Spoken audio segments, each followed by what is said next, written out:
Yeah, okay, good morning, afternoon, and evening. It's the guy you should believe in. Dropping heat like every season. Underdog like Willie Beeman. So I want to Classic talk like about Dom singing. what could have been the game-winning play for the Bills versus the Eagles. Okay. It is a corner route. It is a corner route to his defense. Route.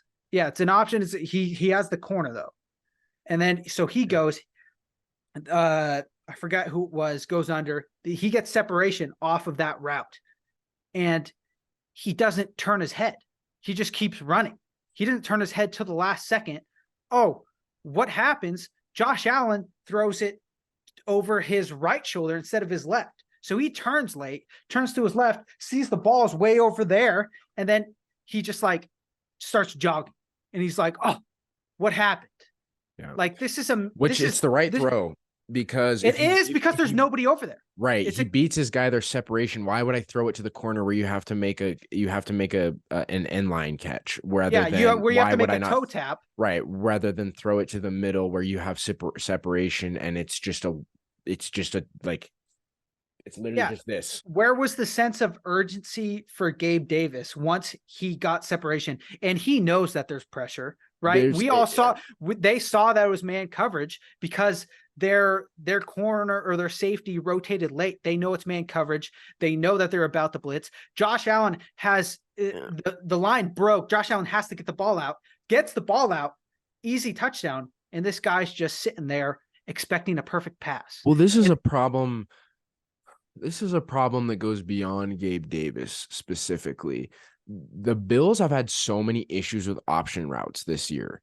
So many. There's been so many games, so many like fourth quarter, third down, behind the sticks, or third and long, where it's like 3rd and 8 and you've got a wide open receiver. And instead of cutting it upfield, he comes back for a hook and Josh Allen tosses it up. And so it's like, number one, they got to figure out something in terms of, I think part of it is like, it just keeps digging the hole just keeps getting deeper because every time this happens, it is most of the time the receiver's fault. Josh Allen is throwing to the right place, but then the receiver's pissed and Josh Allen's pissed. So the rift gets bigger and it just gets worse and worse. And that's another thing I do understand from Gabe Davis's perspective and from a lot of professional athletes' perspective, because it bugs me that guys don't like when they see a play is not going to happen, they don't lay out or at least try. But I do understand from his perspective, looking over there and being like, I'm not going to cover 10 yards by the time this ball is anywhere near this. But still, from a fan's perspective and from just like from a demeanor perspective, you're like, just don't give up. Don't give up in overtime. Don't give up in overtime where you could win the game. Don't give up. Right. And, just go balls to the wall, lay out. And act like the number one option. Act like you've been there. You don't you break separation, right? You know there's a blitz coming. Maybe he didn't, but then that's also goes back to him. How do you not know that?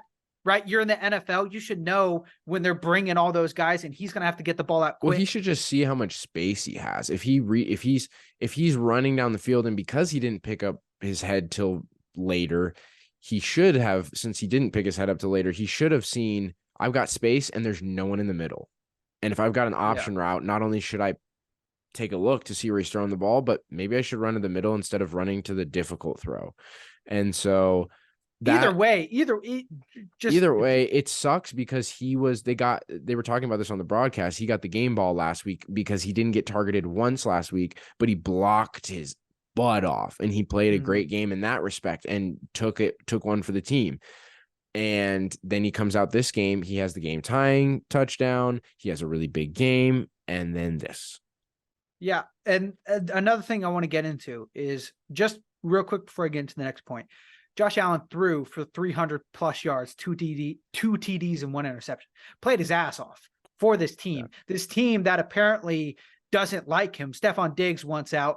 Gabe Davis doesn't look like he's trying. Still went out and put on a show trying to get this team a win.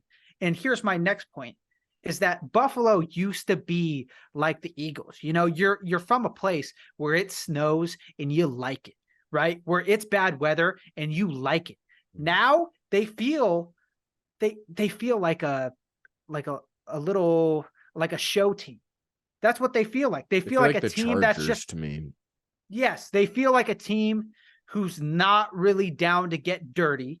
Well, it's a papery team. You look at it on paper and you're like, gosh, this team should be And like that's not what they 8-2. used to be. They Yeah. used to be this team that would get down into it and they do whatever it takes to win. And then now, especially with that last play with Gabe Davis, it looks like Gabe Davis is only going to make a play when he gets a perfect pass. Like, what happened to the mentality that the fans still hold, right? Yeah. That the coaches still hold? What happened to that mentality on the Bills side of things to where we're going to go make a play?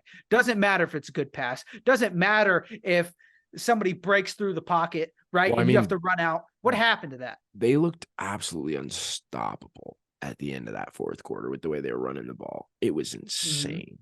Like, and I think that was the best. That was the best we've seen them run the ball. They had 3 straight first downs where they rushed for over 10 yards. And then the next time it was like first and 10, gain of 16, first and 10, gain of 13, for first and 10, gain of 11, and then first and 10, gain of 7. It was insane. It was like 4 plays, 4 chunk plays right in a row. There was like look like the old Bills. Yeah. And that's like, that needs to be their identity. And that, again, it goes back to the simplification of the hierarchy. In a way, it's just so hard. I don't know. I think that they got it. They got to blow this up this year. They got to blow this up. They got to move off of Stephon Diggs. Like, and since we're talking about it and we brought it up earlier, if I'm Sean Payton, not that he's listening right now, but if Stephon Diggs is on the market, you make that happen. Because could you imagine Russell Wilson with Stephon Diggs? That'd be a great duo. Could you imagine that? Like, instead of Jerry Jeudy in the slot or going deep, you have Stephon Diggs, and then you have that big ass Cortland Sutton for the red zone. And then you have this defense, and you have Javonte Williams at 100%. And then you have P. Ryan for 3rd and 3. And you've got Jaleel McLaughlin for 2nd and 5, where you can just throw out a little. That would be such. I would love to see that. That would make a huge difference. If that happens next year, I'm all in on Mr. Unlimited. Yeah. I mean, we'll wrap it up here. My point that I really want to make is that they feel like an Apple Watch team. And what I mean by that is that there was this picture of this Ohio State man wearing Louis Vuitton cleats with an Apple Watch on his wrist. And that doesn't feel like a winning team to me. That doesn't feel like a team that wants to win. That doesn't feel like football. It feels like a guy who's there and he's not going to try. He's going to run his routes. He's probably a great athlete, going to run his routes. But if the ball's not here, he's not going to go out here. He's going to stay right here. It's part of what you just said, and I think, and it just clicked for me why I hate on Odell so much, or why I was hating on him in the offseason. That he gives me that, and I hate it. I hate it. I don't like it either. I don't like players that are great and have this great ability, but they're not willing to get the bad ball and make a play on it. And I feel like Gabe Davis is that man, especially tonight. I feel like if he would have done, a lot of guys in the league like that. I mean, we saw Deontay Johnson for the Steelers. He didn't get that ball, and he just turned around and was like, okay. And then it ended like that was a huge play that he just like gave up on, live ball that he just walked away from. The more, ever since Tom Brady talked about how the NFL is mediocre, we're seeing it more and more.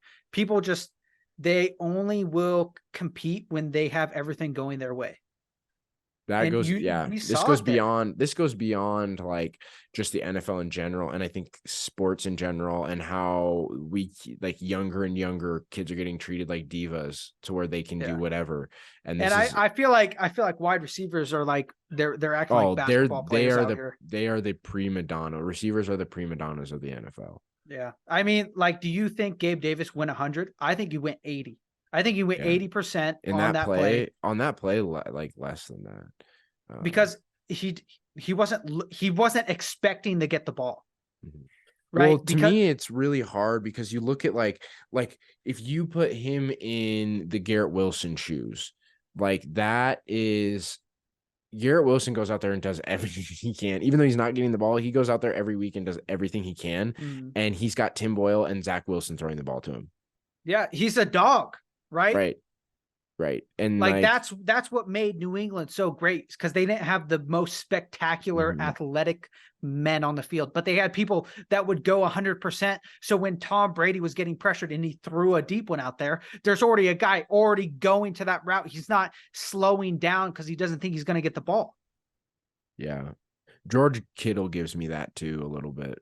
Yeah, and I think that's why I kind of don't But like George Kittle doesn't. It's not that. I think George I mean, Kittle more so. that's the, you know what that is? That is the entire Cowboys offense. That's why I don't like the Yes, Cowboys offense. bro. The entire Yes, bro. Cowboys offense, That's like, look at them. CD. That's CD. That's They CD go up land. against teams that are winning and they get smoked, and it's just like, oh, this and that. And then now all of a sudden it's like, oh, look at my Rolly beating the Panthers, right? Like, they beat teams that don't have a winning record. Okay. I'm glad you said Rolly. This is why I don't like the Buffs.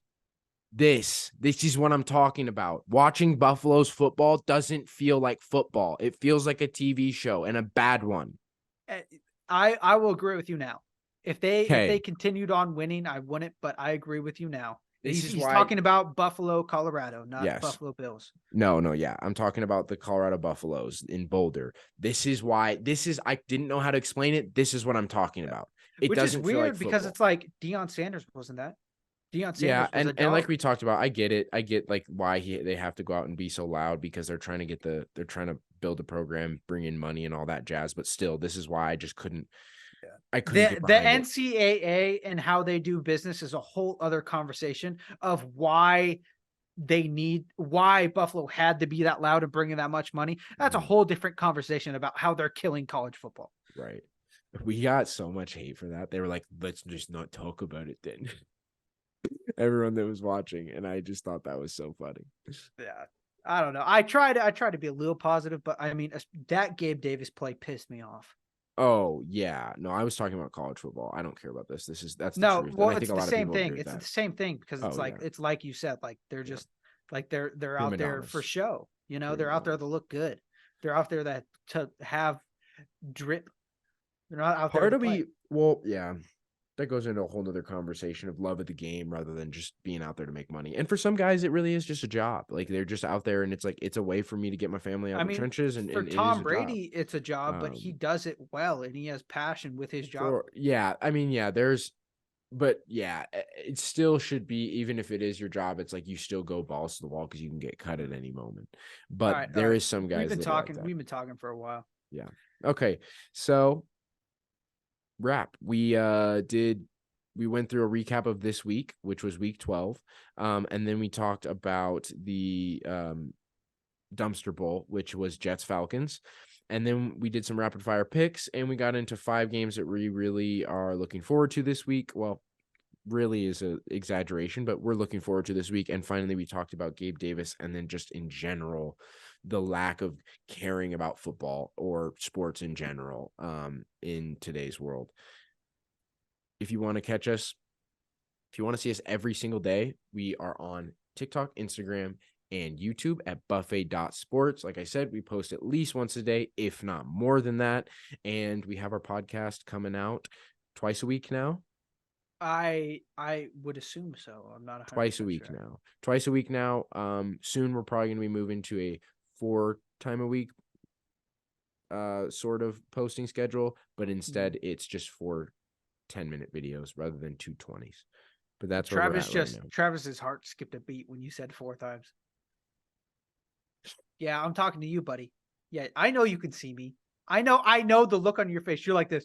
You're like this. That's your face right now, watching. I know what you're thinking right now. Oh, or 4 times a week. Yeah, we're trying to make it big out here. He's the one who suggested 4 times a week. Oh, he did? Yeah. He would be excited about that. Anyways, for now it's 2. Soon it'll be 4. I gave the handles already. Ciao.